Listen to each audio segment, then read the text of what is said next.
very first time I was on food television, I was on Chopped, and I was on twice actually. The first episode I was on, I was the runner-up. They called me back on a second time to do their redemption episode, which is basically an episode of all runners-up, and we get another chance at winning this thing. And what ended up happening was, and everyone asks me about, the woman who I went to the last round with, her desire was to go back to France to visit her dying grandmother. And she financially couldn't make the trip. So when the time came and I found that I won, and I made it possible for her to take the trip to France. I didn't expect to win, and so I wasn't expecting to get the money anyway. So, you know what? You deserve to see your grandmother. After the first episode of Chopped, this guy that I was runner-up to, he calls me a few months later after the second episode I was on, and he says, "Hey, you ready for Iron Chef America?" I was like, "What are you talking about?" He said, "I need a sous chef, so let's do it." It was a blast. I had a lot of fun, and we ended up winning. So it was good.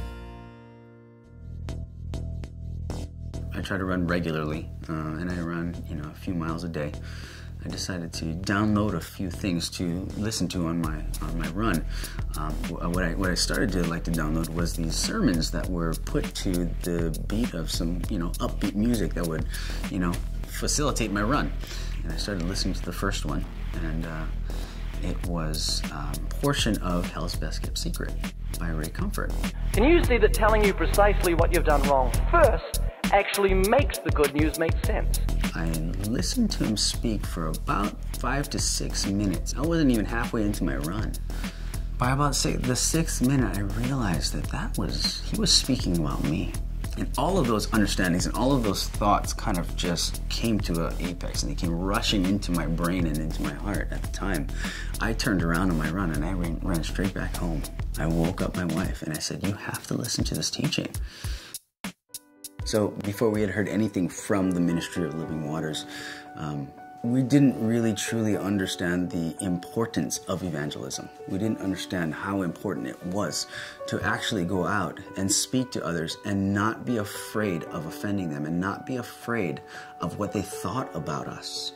My philosophy on evangelism became such that I know now that I have to speak up.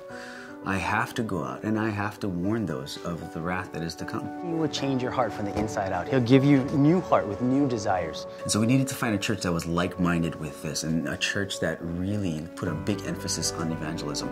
And so we looked up a bunch of churches online, and we found one that was very, very pro-evangelism, that really supported evangelism, and even had a ministry that did this on a weekly basis. And I saw that, and I was like, wow, that's for us. That was where we needed to be, and we knew we wanted to be.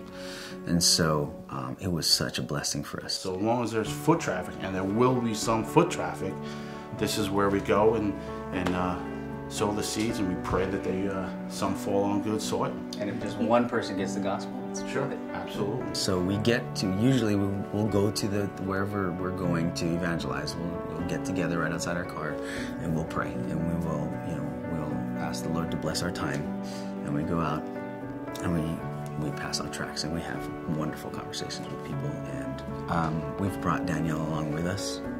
She loves passing out tracts. And everyone just takes them from her because she's such a cute little girl, and nobody wants to say no to a cute little girl, right? So it's been quite a trip. Daddy. You need 2 more to give to them? Oops. Daddy. Quick.